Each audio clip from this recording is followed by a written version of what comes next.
வாழ்க்கையில இன்றைக்கி தாங்க வேகமாக எழுந்திரிச்சு ப்ரஷ் பண்ணி நான் வந்து கிளம்ப போகிறேன். ஸோ வந்து எங்கே இருக்கேன்னு பார்த்தீங்கன்னா, என்னோடய அத்தை வீட்டில் தான் இருக்கோம்.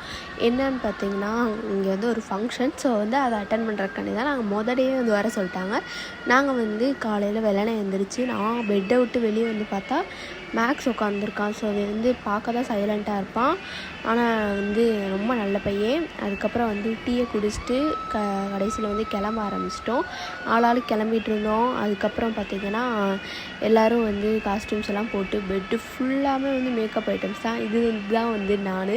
ஸோ உங்களுக்கு தெரியும், நான் வந்து மேக்கப்லாம் வந்து போட்டுட்டு சும்மா வீடியோ எடுத்துகிட்டு இருந்தேன். ஸோ வந்து என்னோடய கசின் இவங்க, அது வந்து என்னோடய சிஸ்டர். அதுக்கப்புறம் ஒரு வழியாக வந்து ஃபங்க்ஷன் ஸ்டார்ட் ஆகி எல்லோரும் வந்து பேசிகிட்டு இருந்தாங்க.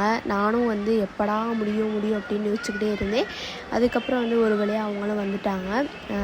நல்லபடியாக வந்து ஃபங்க்ஷன் முடிஞ்சுச்சு. அதுக்கப்புறம் போர் அடித்தனால எங்கள் அக்காவை போட்டு இரிட்டேட் பண்ணிகிட்டே இருந்தேன். ஒரு வழியாக வந்து டென்ஷன் ஆகி பாவம் பிள்ளைக்கு கண்ணே கலங்கிடுச்சு. கிள்ளி வச்சு விளாண்டுக்கிட்டு இருந்தேன். அப்புறம் சரி என்ன பண்ணுறது, டைம் பாஸ் ஆகணுமே நம்மளுக்கும் அப்படின்ட்டு நானும் டைம் பாஸ் பண்ணுறதுக்காண்டி விளாண்டுக்கிட்டு இருந்தேன். அப்புறம் ஈவினிங் போல் டீயை குடிச்சிட்டு நம்மளும் அங்கேருந்து டாட்டா பை பை சொல்லிட்டு கிளம்பிட்டோம்.